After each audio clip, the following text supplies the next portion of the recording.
El pecado tenía que ser tratado eternamente, en su totalidad. No es algo, no es. Muchas veces nosotros tenemos un concepto del pecado y lo vemos como algo mínimo, como algo, pues no tiene tanta importancia. Lo vemos como algo insignificante, como yo no entiendo por qué tanto alboroto, pues si todos somos pecadores y todo el mundo lo hace. No entiendo, pero creo que sí. ¿Cuál fue el primer pecado que se cometió? El primer pecado que se cometió en la tierra, Sí. pues fue el de Adán y Eva. Sí, pero ¿en qué consistió? Bueno, el pecado consistió precisamente en el hecho de haberse rebelado en contra de Dios, haber desobedecido a Dios. Ese es el pecado. Y ese es el pecado por el cual ha venido toda esta consecuencia que hoy vivimos y que hemos vivido por más de 5,000 años. Pregunto porque estás diciendo, el pecado, ¿por qué tanto escándalo? Si el primer pecado consistió en una desobediencia, ahora los demás pecados que se cometen, ¿qué tan grandes son? Si ese de desobedecer a Dios trayó toda la desgracia al hombre. Sí, ese primer pecado que fue la desobediencia del hombre, no obedecer a Dios, ese es el pecado que ha ofendido su santidad. Y vemos cómo ese pecado mancha, ofende la santidad de Dios. Yo creo que aquí es donde tenemos que ver que para entender el pecado necesitamos la santidad, y para entender la santidad necesitamos ver el pecado. Son precisamente las cosas que estamos estudiando. El pecado es tan grande que tuvo que venir a morir el Hijo de Dios. Y creo que si tú y yo no le tomamos y no le damos la medida o el valor necesario al sacrificio de Cristo, entonces no vemos nuestro pecado, no vemos la gravedad de nuestro pecado, no vemos precisamente cómo el pecado ofende a Dios. Y ese es el problema. Por eso, una de las cosas que cuando hay una conversión, cuando alguien pasa de muerte a vida, es precisamente la obra del Espíritu Santo de convencer a una persona de pecado. La convence el Espíritu Santo de que ha sido y de que practica el pecado y de que es un pecador y de que es rebelde a Dios. Y precisamente ese hombre, esa es una de las obras más grandes y más maravillosas en la vida de un hombre. Entender su propio pecado. Ver lo que significa su pecado. Y que la ofensa a Dios. Sí, o sea, que ofende a Dios, que ofende la santidad, que ha violado la ley santa de Dios, que merece su justicia. Entonces ese hombre entiende, o esa mujer entiende, la importancia del perdón. Porque el pecado, ¿qué trae? Muerte. ¿Qué más? Condenación. Por eso Romanos 3:23 dice, por cuanto todos pecaron, ¿y están qué? Lejos de Dios. Están lejos de Dios. Tienen una relación con Dios, ¿y saben cuál es esa relación que tienen? Son hijos de ira, dice la Escritura. ¿Y el hombre lo ves tú en el mundo tan campante? ¿Lo ves tú al hombre y el hombre no se percata de que en verdad Dios, como dice el sermón de Jonathan Edwards, pecadores en manos de un Dios airado, está colgando de ese hilo de la gracia común de Dios? Dios tiene ya tensado su arco con las flechas apuntados a él, tiene la espada sobre su cuello, y ese hombre no lo sabe. Y vive tan campante y vive tan feliz. ¿Por qué? Porque el pecado lo ha cegado, el pecado lo ha embrutecido. El pecado tiene su mente entenebrecida. No, y muchas veces el hombre no hace caso de eso Dios tiene su arco endensado y la espada cerca del cuello, y el hombre no le interesa y piensa que no es cierto. Sí, por eso, vive cegado, vive muerto espiritualmente. Es insensible al pecado, es insensible a las cosas de Dios. No le importa, por eso Efesios 4:13.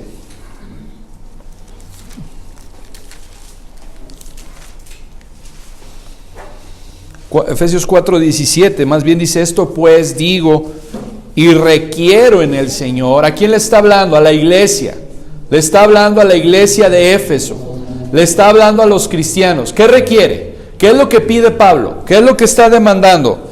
Que ya no andes, que ya no andéis. ¿Cómo? Como los otros gentiles. ¿Cómo andan los otros gentiles? Bueno, en la vanidad ¿de qué? De su mente. Teniendo el entendimiento entenebrecido. ¿Qué quiere decir entenebrecido?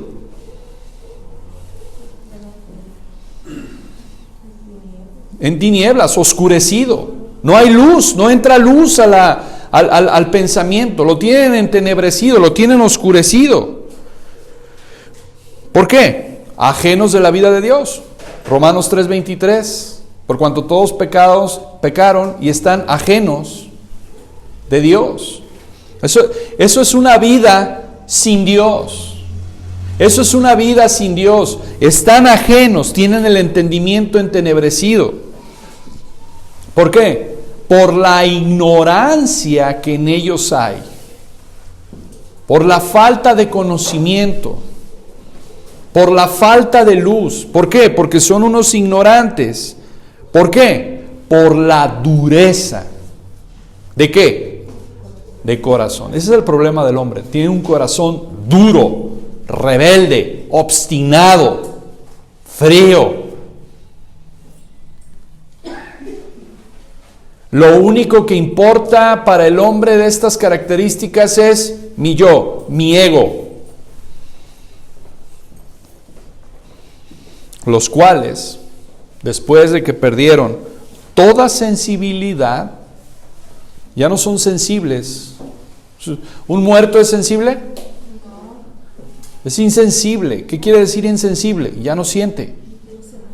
No tiene sensibilidad, ya los nervios ya están muertos.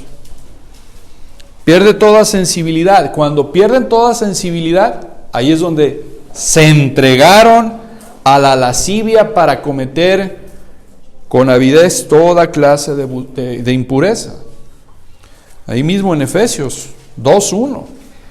Y Él os dio vida a vosotros cuando estabais, ¿qué? Muertos en vuestros delitos y pecados, en los cuales anduvisteis en otro tiempo. ¿Cómo un muerto puede andar? ¿Cómo un muerto puede andar? Lo dice más adelante Pablo. En otro tiempo, siguiendo la corriente de este mundo. Piensa en un río con una corriente. ¿Han visto los peces muertos en el río? ¿Cómo están los peces? Para empezar, están panza arriba, ¿no? Panza arriba. ¿Y para dónde va la corriente? Para allá va el pez. ¿Para allá va la corriente? Para allá va. ¿Para dónde va la moda? ¿Para dónde va la filosofía? ¿Para dónde van los amigos? ¿Para dónde? ¿Para allá? Para allá voy. ¿Por qué? Porque estoy muerto. Sigo a la corriente de este mundo, sigo a los amigos, sigo precisamente las filosofías de este mundo. ¿Para allá voy. ¿Ahora para acá? Ahora para acá. ¿Por qué haces eso? Porque es la moda. Es lo que se acostumbra. Porque hoy están el homosexualismo, el lesbianismo. ¿Por qué? Porque es la moda, porque yo veo qué es lo que hacen mis amigos. ¿Por qué tomo? Pues porque me junto con puro borrachín, entonces por eso tomo. ¿Por qué hablo como hablo? Porque me junto con ellos. Para donde va la corriente, para allá voy. Y eso es precisamente lo que podemos ver en Romanos 3, 23 en adelante, que es precisamente el corazón del Evangelio. Cómo Dios justifica, doctrina central de lo que es la salvación. Cómo Dios trata con el pecador, con el pecado. Cómo Dios precisamente justifica al hombre pecador y sigue permaneciendo Él justo.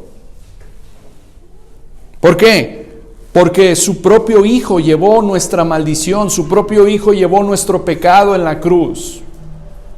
Su propio Hijo llevó nuestras iniquidades, nuestras transgresiones. El castigo de nuestra paz fue sobre Él y por su llaga, dice Isaías, ¿qué?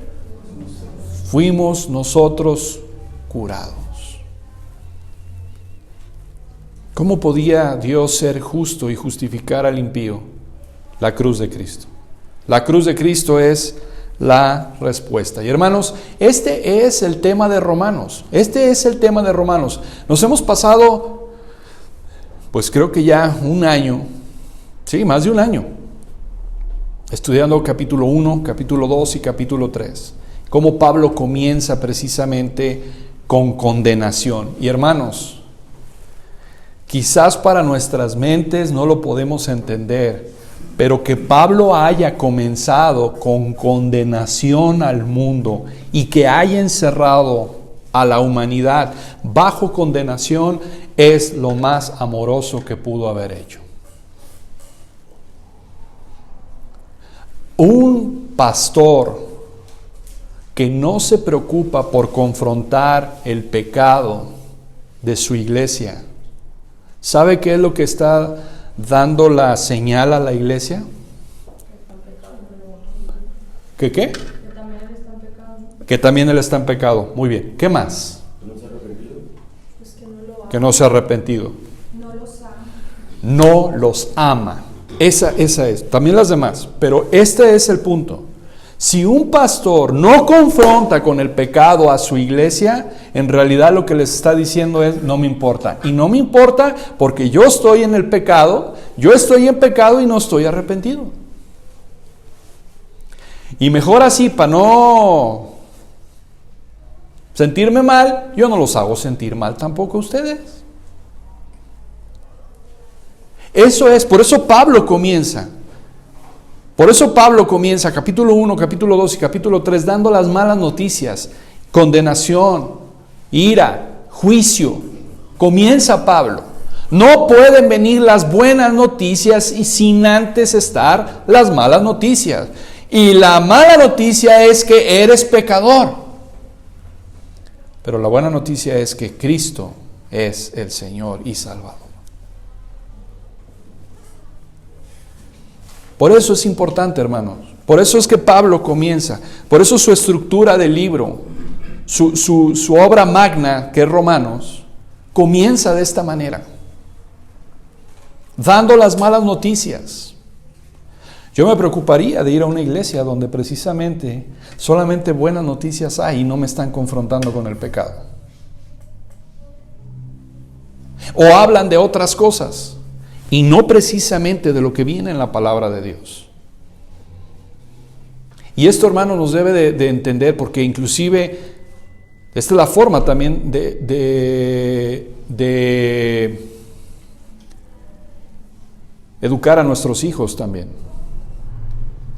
No puede ser todo amor, todo amor, todo amor. Tiene que haber disciplina, tiene que haber juicio, tiene que haber precisamente castigo. Y eso es precisamente lo que Pablo está diciendo. Pablo está hablando y este es el corazón del Evangelio. Esta es la doctrina de la justificación. Esta es la doctrina de la justificación. ¿Y cuál sería la respuesta que nosotros tenemos que dar a Dios ante la doctrina de la justificación? ¿Cuál es la respuesta? Solo fe en Cristo. Esa es la respuesta. Esa es la respuesta de la doctrina de la justificación. Esa es la respuesta que nosotros tenemos que dar a Dios. Solo fe en Cristo. Solo fe en Cristo. Lo he dicho N cantidad de veces. La fe no salva. El que salva es Cristo. La respuesta es reconocer pecado e ir a Cristo para que Él lo limpie de toda maldad. Sí, ir solamente en fe. Solo la fe en Cristo implica arrepentimiento y fe. Cuando digo fe, siempre va del otro lado de la moneda. Cuando digo arrepentimiento, siempre va la fe. Cuando digo fe, siempre va arrepentimiento. Siempre van estas dos, son las dos caras de la moneda. Arrepentimiento y fe. Ahora, quiero hablar un poquito acerca de la doctrina de la justificación, porque es una doctrina que durante mucho tiempo estuvo perdida, sobre todo en la Edad Media. Es una doctrina que estuvo perdida. Es una doctrina precisamente que se perdió, pero se ha vuelto a encontrar y vez tras vez a lo largo de la historia ha estado presente esta doctrina. Ha sufrido de demasiado énfasis, ha sufrido también de falta de énfasis y muchas veces ha sufrido de indiferencia esta doctrina de la justificación. Este fue el mensaje central de la iglesia primitiva, la justificación por fe en Cristo. Este fue el mensaje que la primera iglesia, que la iglesia primitiva dio al mundo. La justificación por fe. Es precisamente también la doctrina de la justificación el tema central de la Reforma. Este fue el tema de Lutero, este fue el tema de Calvino, este fue el tema de los puritanos, este fue el tema central de la Reforma, la justificación por fe.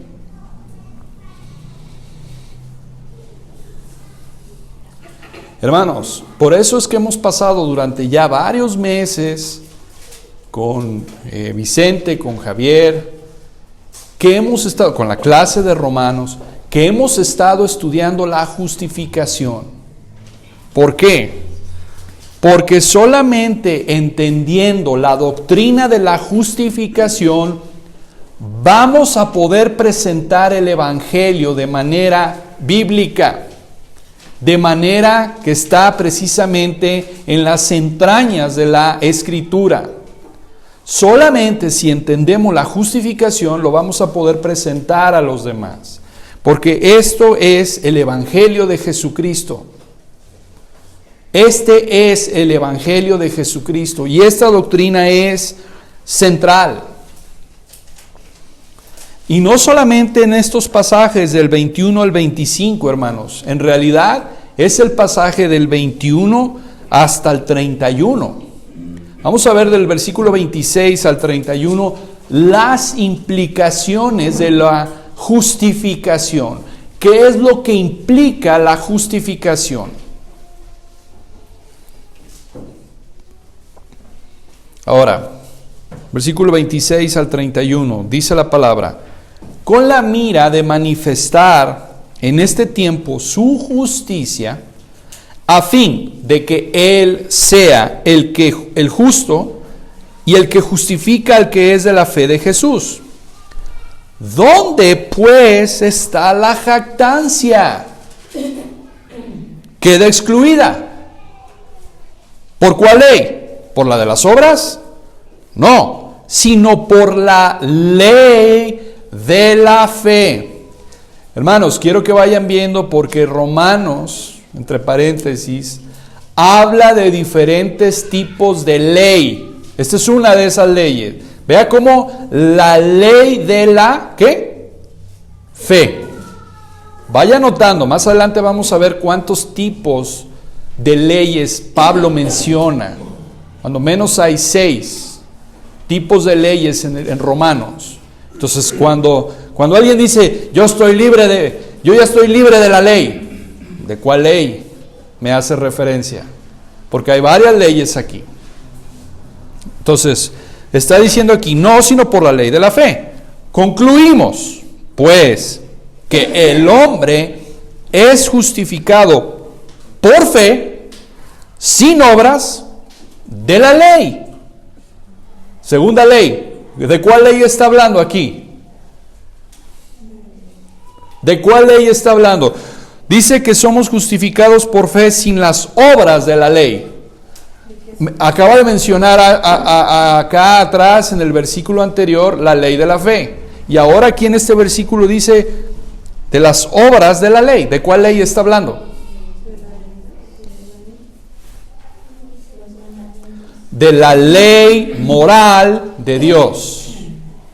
Si les gusta subrayar su Biblia, póngale ahí. O si trae su tablet o su celular, creo que también se pueden hacer anotaciones, póngale ahí. Ley moral de Dios. Cuando aparezca ley, trate de identificar qué ley está hablando. 29. ¿Es Dios solamente Dios de los judíos? ¿No es también Dios de los gentiles? Ciertamente también de los gentiles, porque Dios es uno y Él justificará por la fe a los de la circuncisión y por medio de la fe a los de la incircuncisión.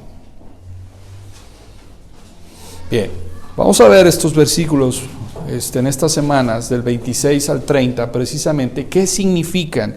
¿Qué quiere decir esto? Este es uno de los pasajes 26 al 31 que habla de las implicaciones, la implicación de la justificación. Entonces, esto es precisamente la doctrina de la justificación. En verdad, la doctrina de la justificación es simple y al mismo tiempo es una de las verdades más profundas de todas las Escrituras. Es simple, pero al mismo tiempo es una verdad profunda. Entonces, vamos a ver precisamente cómo la semana pasada mencioné cómo la cruz de Cristo trae afectaciones a quienes confían en Jesús, dándole vida eterna. Número 1. ¿Cómo nos afecta a nosotros positivamente la cruz de Cristo? Alguien que busque 1 Tesalonicenses 1:10. Anote ahí los beneficios o las afectaciones. Yo le puse así, las afectaciones de la cruz. ¿A quién afecta la cruz? ¿A quién beneficia la cruz? ¿A quién precisamente trae beneficios esa cruz? Número 1, a nosotros. 1 Tesalonicenses 1:10. ¿Qué dice? ¿Quién lo tiene?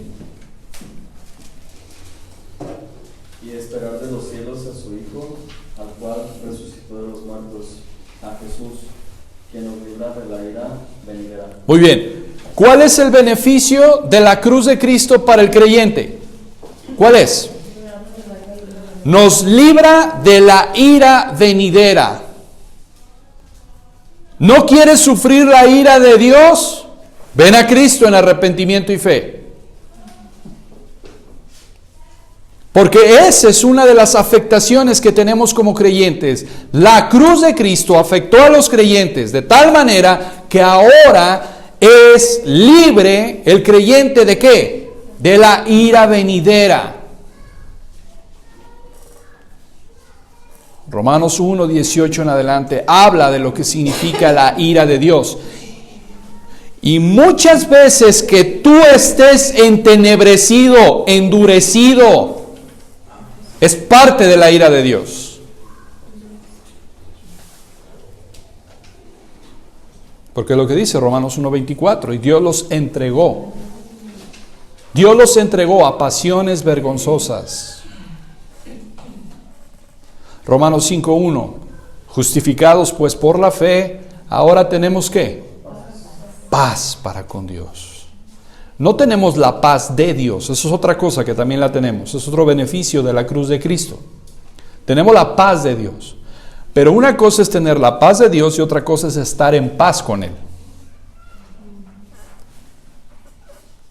Y ahora, por la justificación de nuestro Señor Jesucristo, estoy en paz. Y hermanos, ¿qué significa que estemos en paz con Dios? ¿Qué significa? ¿Qué significa que estemos en paz con Dios? Ale. Pues que ya no hay una relación de ira, ¿no? Con el Señor. Que ya no hay una relación de ira. ¿Qué más? ¿Qué más? ¿Qué significa estar en paz con Dios? Sobre todo en las noches.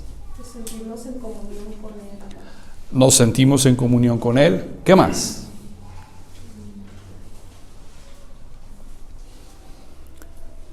Pues hermanos, es lo que te hace dormir como bebé.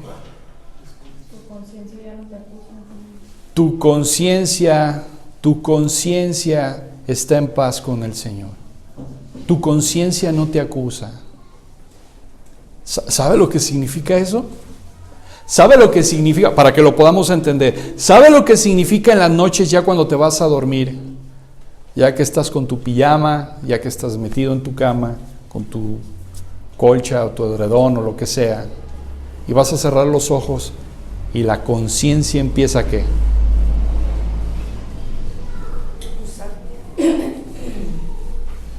Hoy golpeé a mi esposa,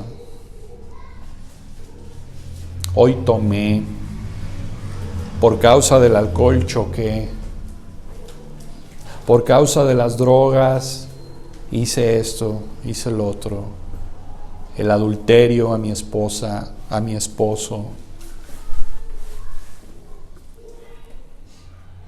Las mentiras que hice. La conciencia comienza ¿a qué? A acusarte. ¿Sabe que muchas veces lo he dicho esto? La conciencia ha llevado a la gente al suicidio porque no puede manejar su culpa. La culpa es demasiado grande, demasiado severa, demasiado cruel, demasiado pesada para llevar. Tiene que dormir, en el caso de estas personas que sus pecados lo están acusando, los están precisamente atormentando. Tienen que, ¿qué? Pastillas, alguna droga, alcohol, para dormir, ¿qué? Más o menos tranquilo. El mejor remedio para tener una conciencia limpia no es el alcohol, no es el entretenimiento, no es la droga, no son el placer. La gente huye, la gente no quiere. La gente tiene una sed de entretenimiento, de diversión. Porque en realidad lo que están huyendo es ¿de qué?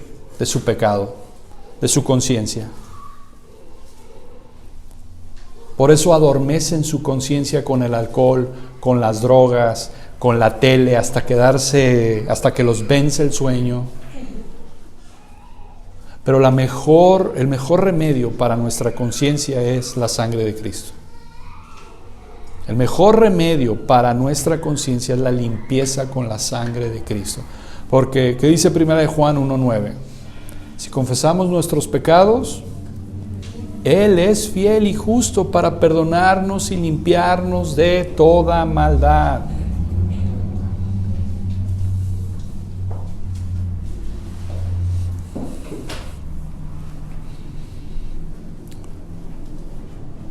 Segunda de Corintios 5:18. Otro de los beneficios que tenemos. Y todo esto proviene de Dios, quien nos reconcilió consigo mismo. Él es el que nos reconcilió. Nosotros no nos reconciliamos con Él. Él es quien nos reconcilia. Él es quien nos reconcilia consigo mismo. Por Cristo. Y nos dio el ministerio ¿de qué? De reconciliación. Él nos reconcilia y ahora te da ese ministerio de reconciliación. Por eso tienes que entender bien lo que significa la reconciliación. Por eso debemos de entender bien lo que significa la justificación. ¿Cómo vas a conciliar con otros? ¿Cómo vas a llevar el mensaje de conciliación si no lo entiendes y si no es una realidad en tu vida? Cada uno es privilegiado de llevar este mensaje de reconciliación. Eso es lo que es el Evangelio. El mensaje de reconciliación de Dios con el hombre. Por la obra de Dios mismo. No por la obra del hombre, sino por la obra de Dios. Ese es el mensaje. Versículo 19. Que Dios estaba en Cristo reconciliando consigo al mundo, no tomándoles en cuenta a los hombres sus pecados, y nos encargó a nosotros las palabras, ¿de qué? Reconciliación. Todo aquel que ha sido justificado, ha sido reconciliado y tiene un ministerio. Ese es el ministerio. ¿Cuál? La reconciliación. Ese es tu ministerio. La reconciliación. No es un mensaje para que estés tú solamente, ya soy reconciliado, está todo bien. No, tengo que llevar ese mensaje a otros. De la reconciliación de Dios. Vamos a Tito, capítulo 2.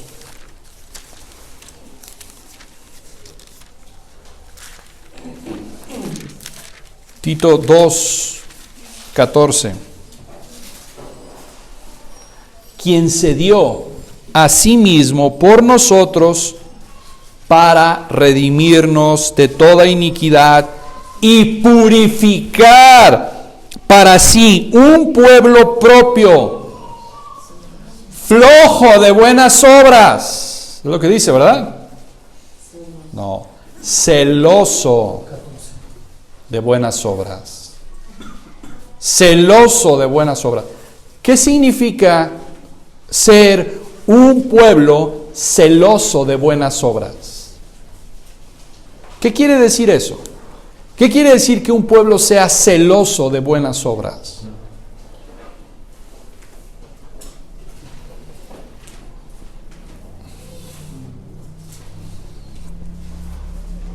Charlie. Entonces, me imagino hacer la voluntad de Dios o hacer todo conforme a la palabra. O sea, ser celoso pues sí, de lo, como manda Dios, pues las obras que vienen, que hagamos la obediencia.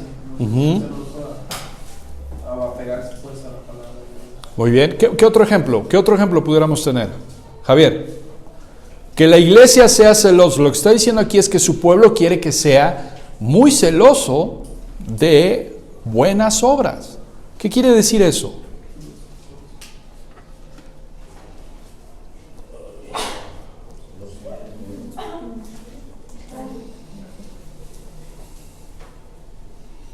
Vicente.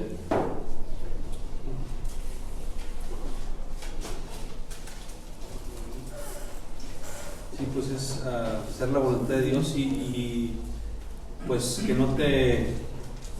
que cualquier otra cosa que es diferente, pues no lo aceptes y que busques siempre la voluntad de Dios. Muy bien. Hermana Sofi.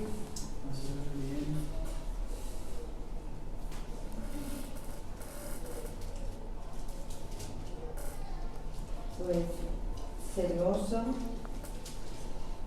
que pues así como podemos, si nos referimos al celo, que podemos sentir por algo o por alguien, así deberíamos de tener el celo por hacer las obras que el Señor quiere que hagamos, para las cuales hemos sido llamados. Muy bien. Anita.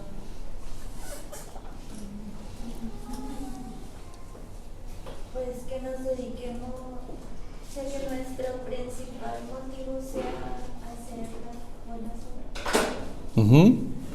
Por ejemplo, vamos a Colosenses capítulo 3, versículo 16. Aquí hay un mandamiento que Dios expresamente, explícitamente da en su palabra. Colosenses 3, 16. Dice: la palabra de Cristo more en abundancia en vosotros, enseñándoos y exhortándoos unos a otros en toda sabiduría, cantando con gracia en vuestros corazones al Señor con salmos e himnos y cánticos espirituales.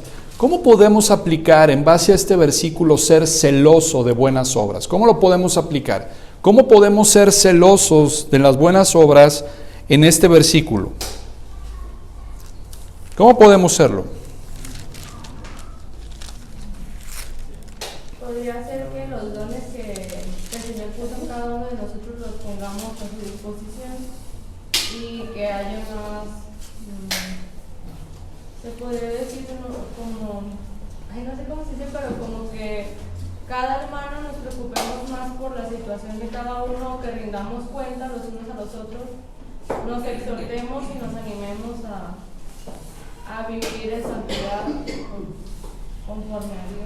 Ok, por ahí va. Debemos de hacer el bien en todo momento. Muy bien. ¿Qué más? ¿Qué más? ¿Cómo podemos aplicarlo, Esmeralda, este versículo? ¿Cómo podemos ser celosos de las buenas obras en este mandamiento de Colosenses 3:16? La hermana Sofía acaba de dar una clave muy importante. O sea, ¿todos hemos sentido celos o no? ¿Sabemos lo que son los celos? Yo creo que todos sabemos lo que son los celos, ¿no? Bueno, entonces, aquí dice celosos de buenas obras. ¿Cómo podemos ser en Colosenses 3:16? Pues estarlo agradando constantemente, o sea, que nuestro vivir sea agradarlo, ¿no? Celosos, o sea, como que hoy sirvo con algo que Él me ha dado en algún don, pero estoy con mucha hambre de servirlo de otra forma, o con otro don, o sea, celoso de un don y de otro. Bueno, por ejemplo, vamos al versículo. Yo estoy diciendo del versículo, para no hablar de generalidades. Versículo 16, tenemos un mandamiento de ser celosos de buenas obras. Y comienza versículo 16 diciendo, la palabra de Cristo more en abundancia. Entonces, ¿tengo que ser celoso en qué? ¿En qué? No, en que more la palabra. En que more la palabra. ¿En quién? En mí. Yo tengo que ser celoso de que more la palabra aquí. Hay un mandamiento de parte de Dios.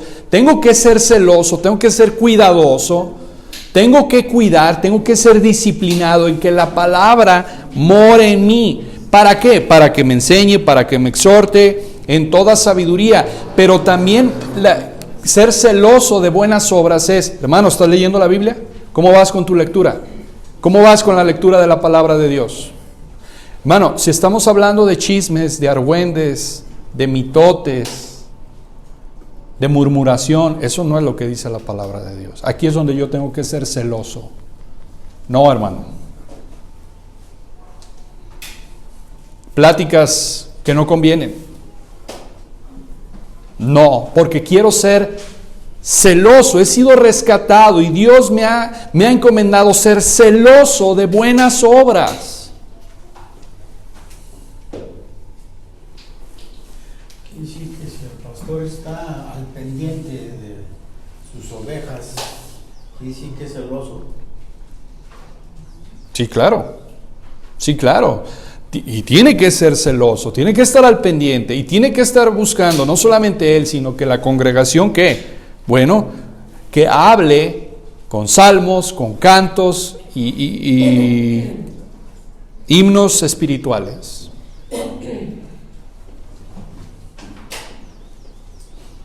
Otro ejemplo, Filipenses 4:8.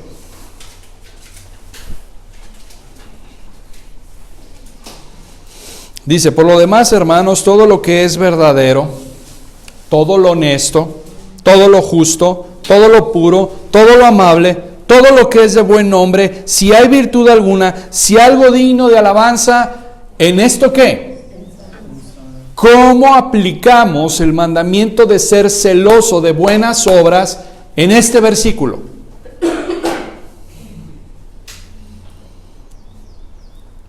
¿Cómo lo aplicamos? Perla. Pues,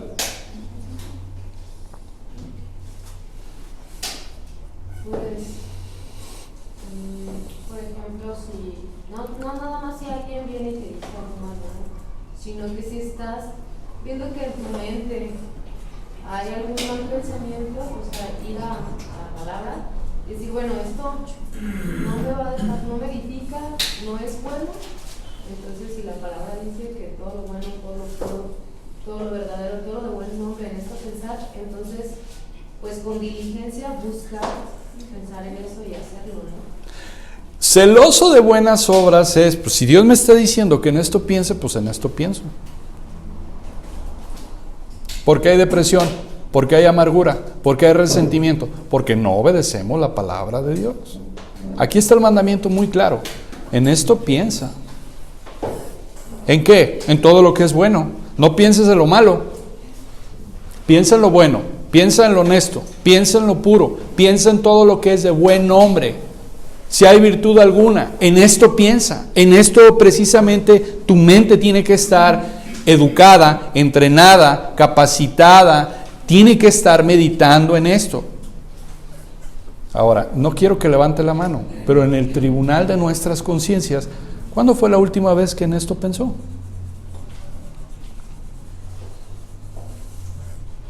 ¿Cuándo fue la última vez que obedeciste este milagro, este mandamiento del Señor?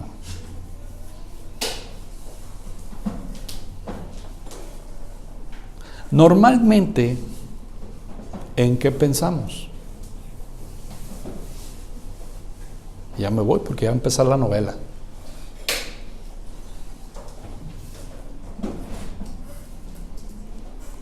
¿Cómo le hago? ¿Cómo le hago? ¿Cómo le hago para cobrar más y poder salirme con la mía con esto? ¿Cómo le hago para mentir? ¿Cómo le hago para hacer la maldad? Por eso es que Romanos 12, y esto, hermanos, esto habla de un justificado. Esto habla de un hombre, de una mujer que ha sido justificado. Esos son los pensamientos de un hombre que ha sido justificado. Esos son los pensamientos de un hombre que en verdad ha entendido la cruz de Cristo. ¿Por qué? Porque entiende Romanos 12:2. No os conforméis a este siglo, sino transformaos por medio de la renovación de vuestro entendimiento, para que comprobéis cuál sea la buena voluntad de Dios, agradable y perfecta.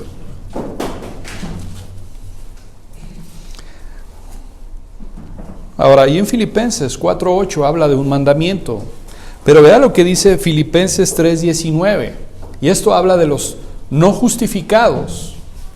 Dice, el fin de los cuales será perdición, cuyo Dios es el vientre y cuya gloria es su vergüenza, que solo piensan en lo terrenal.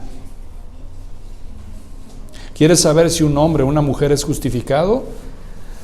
Pregunta por sus pensamientos.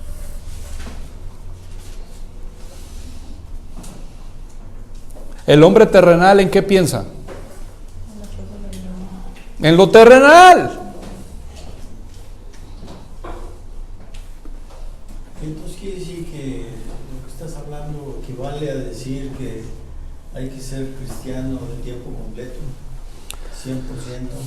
De tiempo completo, 24 horas, 7 días a la semana. No solamente cristianos el domingo aquí en la iglesia, no solamente cristianos cuando vamos de paseo, cuando estamos en una reunión, cuando estamos en una clase, sino en casa, en el trabajo, en la escuela, en todo lugar. En todo lugar. Hermanos, no quiero avanzar mucho con respecto a la doctrina de la justificación y a otras más doctrinas.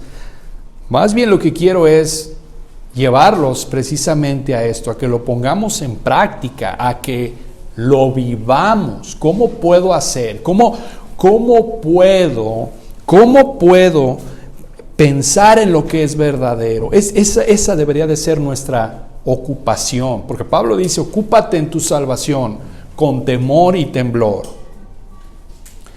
Mi ocupación debería de ser, ¿cómo le hago para en esto pensar? ¿Qué tipo de música estás oyendo? ¿Quieres pensar en esto? En tu celular, tus audífonos, en tu carro. Pon precisamente la palabra de Dios para que la estés escuchando, para que en eso piensas. ¿Qué tipo de música estás escuchando? ¿Qué tipo de lectura estás leyendo? Libros de teología, libros precisamente que te ayudan en tu caminar, o el libro del vaquero, o humanismo, cómo sacar lo mejor de ti. ¿Qué es lo que estás leyendo? ¿Qué es lo que estás escuchando? El celular, ¿para qué lo utilizas? ¿Te manda alertas cada hora o determinadas horas? Orar por la familia, orar por mi esposa, orar por la iglesia. Es ahí donde debemos de estar. ¿Cómo debemos de aplicar? ¿Cómo podemos ser aplicativos en las cosas de Dios? ¿Cómo podemos en verdad agarrar estos versículos y vivirlos? Porque el problema no es saberlos, el problema no es conocerlos, el problema es aplicarlo, el problema es vivirlos.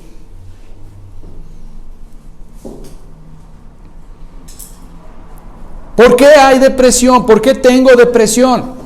Porque no estás trabajando, no te estás ocupando en tu salvación. Aquí está la palabra de Dios. Romanos 8. Ahora pues ninguna condenación, 8:1. Ahora pues ninguna condenación hay para los que están en Cristo Jesús. Los que no andan conforme a la carne, sino conforme al Espíritu. He escuchado muchas veces, hermanos, a personas que están deprimidas, que están en depresión, que están pasando por causa de depresión. Por diversas situaciones, ¿sí? Diversas situaciones en la vida. Por traumas que hubo en la niñez, etcétera, por problemas que están pasando. Pero yo creo que han sido 2 o 3 personas las que conozco que han estado deprimidas porque ofenden a Dios.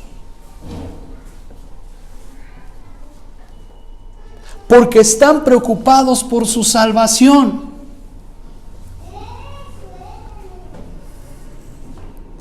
Me preocupa que mis amigos no me hablen, pero no te preocupa que Dios esté airado contra ti.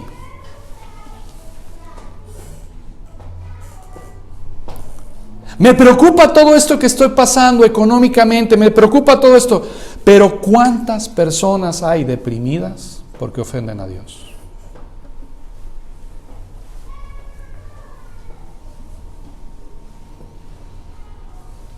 Si tú estás deprimido por todo esto, menos porque estás ofendiendo a Dios o porque te preocupa a Dios,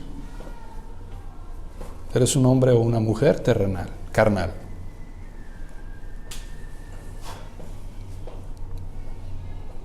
Por eso Pablo dice, ocúpate en tu salvación con temor y temblor. No, hoy no voy a la iglesia porque estoy deprimido, estoy deprimida. ¿Para qué voy? ¿Sabe una cosa? Hay una gran diferencia entre estar deprimido por... No, mejor no lo voy a decir.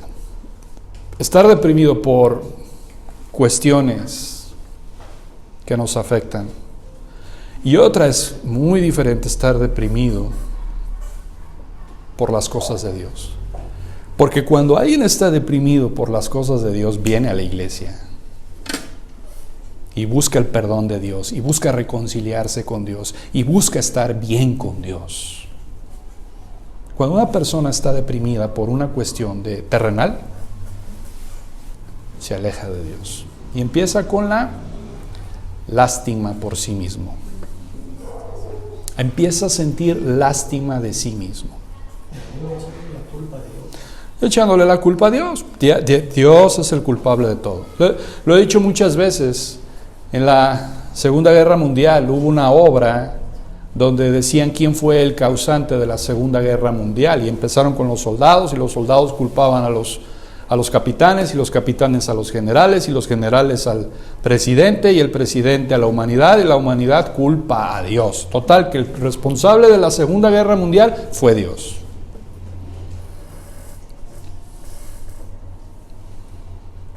Hermanos, tenemos que llevar esta doctrina de la justificación. Es la santificación. La santificación brota, emana, sale de la justificación, que no es otra cosa que justicia práctica. Eso es lo que me preocupa, o eso es lo que me ocupa para la iglesia. Un evangelio práctico, un evangelio que podamos experimentar Vidas en transformación, vidas en constante transformación. No vidas estancadas, no vidas con doctrina nada más acá, sino de manera aplicativa. Dudas, preguntas. Quedan 4 minutos. Yo creo que la mayor duda que no duda, pregunta, ¿cómo puedo aplicar esto a mi vida? Esa es la pregunta que tenías que hacer. ¿Cómo puedo vivir esto? ¿Cómo lo puedo poner en práctica? Pues la respuesta a esa pregunta está en Colosenses 3:16. Colosenses 3:16, la palabra de Cristo mora en abundancia. Gálatas 5:16, andar en el Espíritu y no satisfagáis los deseos de la carne. Romanos 8:13, matar las obras de la carne. Romanos 13:14, no proveer para los deseos de la carne. Y ahí estamos como cristianos, proveyendo para los deseos de la carne, no cortándolo, no eliminando, no pensando en las cosas del Espíritu. Hermanos, pregunta, me encanta, una vez escuché a un pastor, su consejería es la siguiente: viene una persona con un problema y le dice, pastor, tengo este problema. Bien, ¿qué dice la Biblia? Esto y esto. ¿Por qué estamos aquí? O sea, ya conoces lo que dice la Biblia, ahora ve y hazlo, ahora ve y aplícalo. No tiene por qué haber más problema. ¿Dónde está el problema? El problema está en que no aplicamos lo que dice la palabra de Dios a nuestra vida.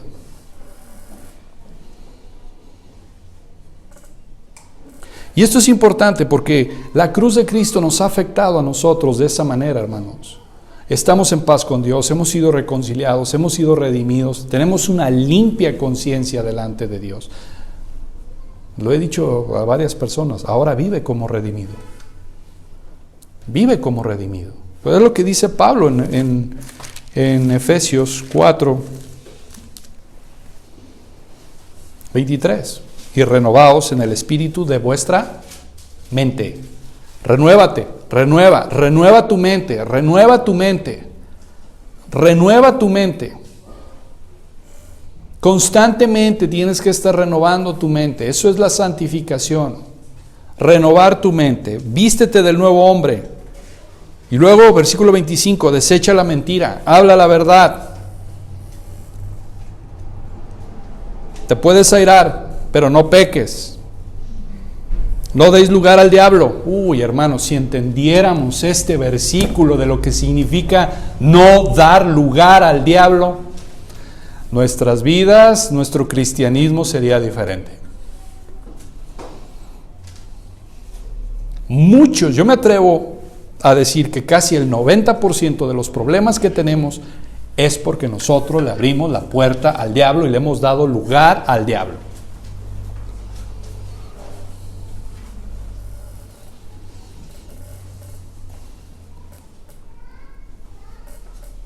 El que hurtaba no hurte más, trabaja.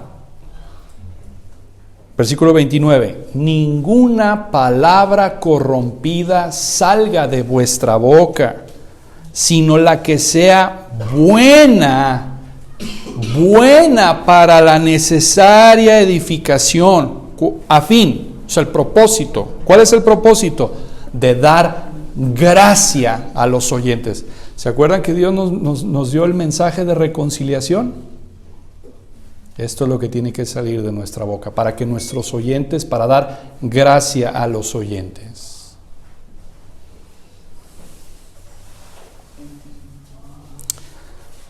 La vida cristiana se vive, es aplicativa. No es de conocimiento, no es de tener doctrina ortodoxa o correcta, es vivirla. Es vivirla. Bien. ¿Alguna duda, alguna pregunta? Si no, para orar y despedirnos. Bien, vamos a orar. Señor, gracias te damos, Padre, por tu palabra. Gracias por la justificación, Señor. Y te ruego, Padre, para que precisamente produzcas en nuestro corazón arrepentimiento y estar precisamente, Señor, en ese dolor, y recordando la cruz de Cristo, no solamente de gozo, de alegría, sino también de dolor, Padre, de lo que costó mi pecado, perdonar mi pecado. Perdónanos, Señor, por la ingratitud, por la desconsideración, por tenerte en poco, y muchas veces tener en poco el sacrificio de tu Hijo Cristo, Señor. No lo apreciamos, no lo magnificamos, no lo vivimos, Señor. Yo creo que si lo entendiéramos a plenitud, viviríamos vidas santas, vidas, Señor, conformándose cada vez más y más a ti. Gracias por esta doctrina hermosa de la justificación, pero gracias más, Señor, por el hermoso Cristo Jesús, por la persona, por el nombre de tu Hijo Cristo, Señor. Ayúdanos, Padre, a entenderlo. En Cristo Jesús. Amén.